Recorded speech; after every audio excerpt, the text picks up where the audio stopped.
नमस्कार प्रिय विद्यार्थियों, वीके नॉलेज इलेक्ट्रिकल में आप सभी का स्वागत है। वैकेंसी न्यूज़ अपडेट लेकर एक बार फिर उपस्थित हूँ। आईटीआई वाले बच्चे इसमें अप्लाई कर सकते हैं। पूरी डिटेल से बात करेंगे, कहाँ की वैकेंसी है, कितने पद है, एजुकेशनल क्राइटेरिया क्या रखा गया है, फॉर्म कैसे अप्लाई होगा, क्रूशियल डेट कितनी है, एप्लीकेशन फ़ीस कैसी होगी और एग्ज़ाम का पैटर्न और सिलेबस पर भी पूरी चर्चा करेंगे।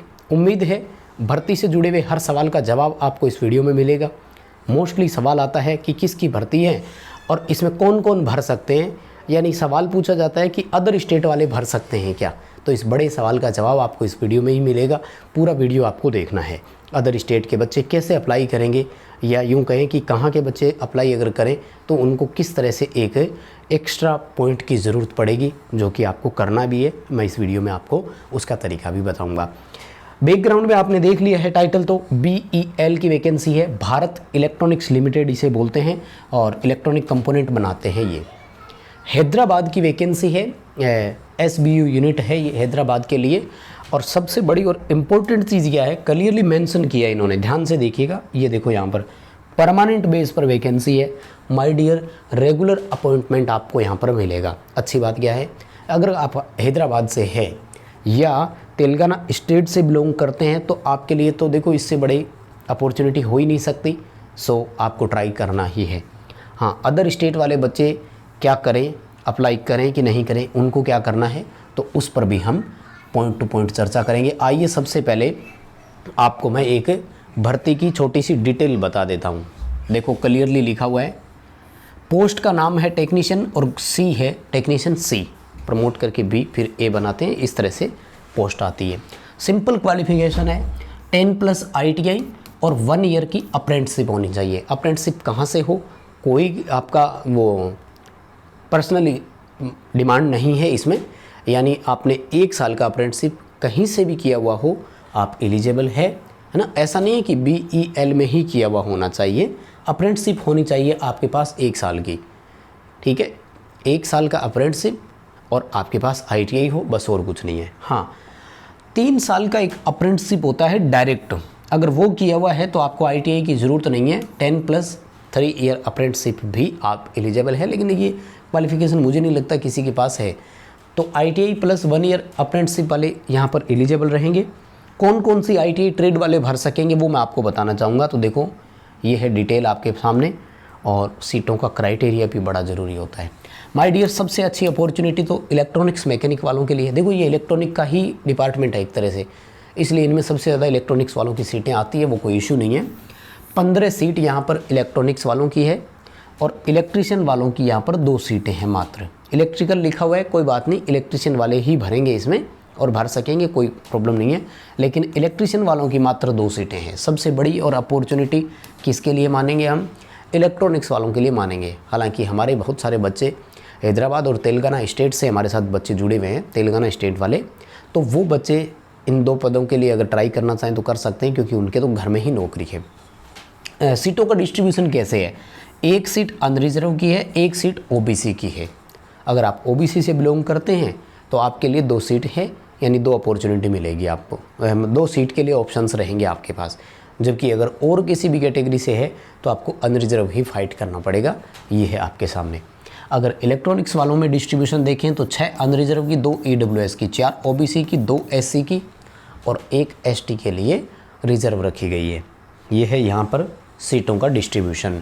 माय डियर, ग्रेड और पेमेंट की अगर मैं बात करूँ तो ग्रेड 4 रखा जाता है आपको यहाँ पर 21,500 रुपये आपकी पहली बेसिक होगी, और AGI मिलेगा आपको 3% का। AGI का मतलब होता है एनुअल ग्रेड इंक्रीमेंट, यानी हर साल आपकी बेसिक में 3% की बढ़ोतरी होगी। 82,000 तक आपकी ये बेसिक जा सकती है, प्लस ऑल अदर अलाउंसेज जितने भी है वो सारे मिलेंगे, जैसे डियरनेस अलाउंस हो गया, मेडिकल, ये वो जितने भी अपॉर्चुनिटीज़ या फैसिलिटीज़ होती है वो सारी आपको यहाँ पर और भी मिलेगी। तो 21,500 आप बेसिक मान सकते हैं। देखो फिलहाल 50% डियरनेस अलाउंस चल रहा है, तो DA अगर 50% भी जोड़ते हैं तो लगभग आपके 11,000 के पास वो भी है।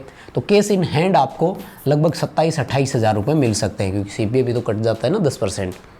ठीक है, तो ये है आपका पेमेंट का सिनेरियो, तो मुझे लगता है ठीक है, ITI के हिसाब से पहली बेसिक अगर 21,500 मिल जाए तो उसमें कोई इश्यू नहीं होना चाहिए शायद, और ट्रेनिंग पीरियड और उसकी कोई अभी फ़िलहाल के लिए ज़रूरत नहीं है। कौन कौन भर सकता है, देखो ये आपका सवाल आता है, और देखो इन्होंने क्लियरली मेंशन किया हुआ है, ये रहा, candidate must be a citizen of India. Bharat का कोई भी नागरिक है वो यहाँ पर अप्लाई कर सकेगा, कोई प्रॉब्लम नहीं होगी। ठीक है जी, आ जाओ क्रूशियल डेट पर बात करते हैं। देखो क्रूशियल डेट में एज पर, सॉरी डेट नहीं, 1 जून 2024 के अनुसार गणना की जाएगी। फॉर्म अप्लाई 14 जून से स्टार्ट होगा, कैलकुलेशन जो है वो 1 जून से की जाएगी। मिनिमम 18 वर्ष की एज है, और मैक्सिमम देखो ये रहा टेक्नीशियन में, तो 18 से 28 वर्ष की एज हो गई।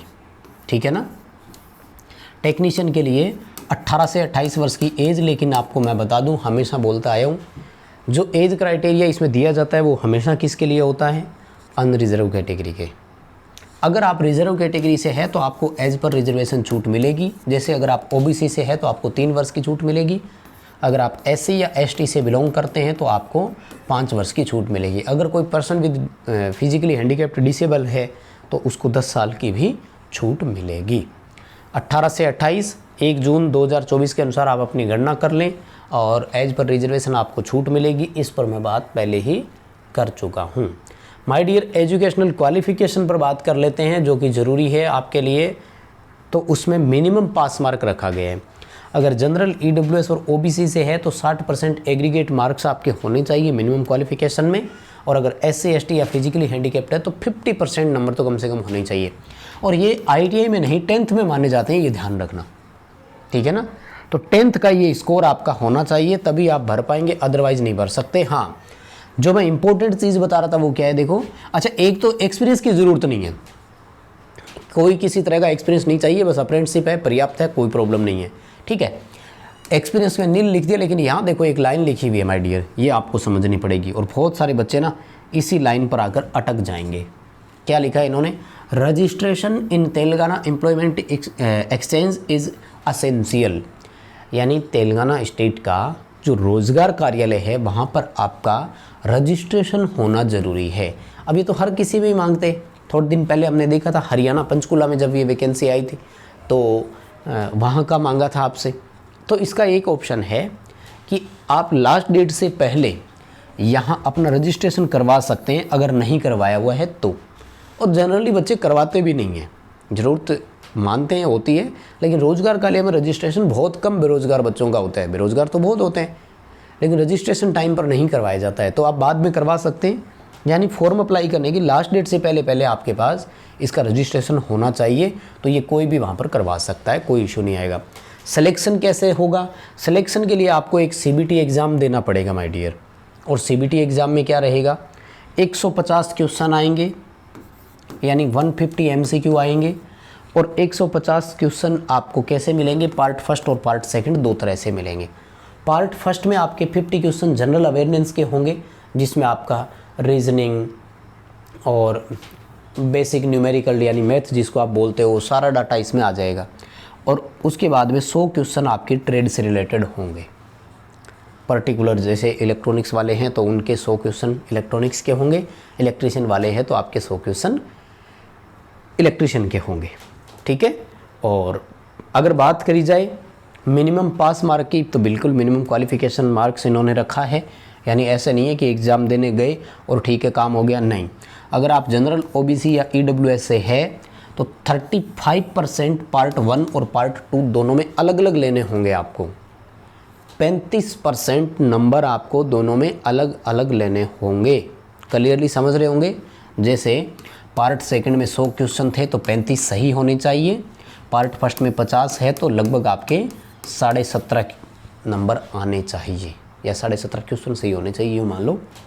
और अगर आप SC ST या फिजिकली हैंडीकैप्ड है तो आपको 30% नंबर कम से कम दोनों में लाना होगा, otherwise you are not eligible. हालांकि ये तो मिनिमम है, कोई दिक्कत नहीं है, हर बच्चा कर लेता है।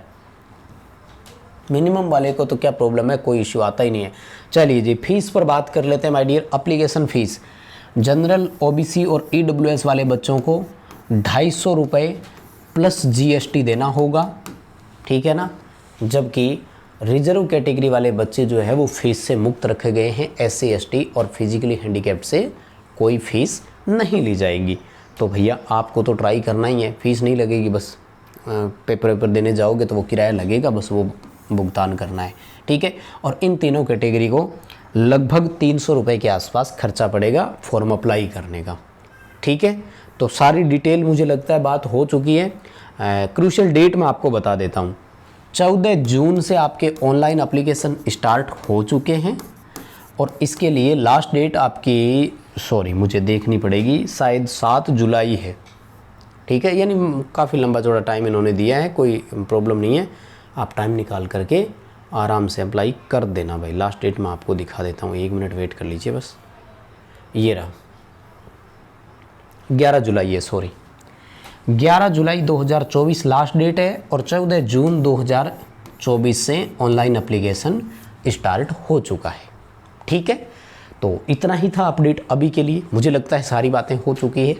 कोई भी और आपको जानकारी चाहिए तो ये PDF नोटिफिकेशन आप डाउनलोड कर लेना। नोटिफिकेशन आपको हमारे टेलीग्राम पर मिल जाएगा, टेलीग्राम का लिंक डिस्क्रिप्शन में दिया हुआ है, टेलीग्राम ज्वाइन करें, क्योंकि हम छोटे छोटे अपडेट्स जब भी आते हैं तो सबसे पहले टेलीग्राम पर ही प्रोवाइड करवाते हैं। तो बिना टेलीग्राम ज्वाइन किए आप सूचनाओं से वंचित रह जाओगे। साथ ही डिस्क्रिप्शन में लिंक दिया गया है, इस तरह की भर्ती परीक्षाओं के लिए हर हफ्ते एक फ्री टेस्ट प्रोवाइड करवाते हैं, आप उसे अटेंड कर सकेंगे। सो ऐप भी डाउनलोड कर लीजिएगा। अभी के लिए इतना ही अपडेट था। इस वीडियो को लाइक ज़रूर कर दीजिए, अपने दोस्तों तक फॉरवर्ड कीजिएगा। बहुत धन्यवाद।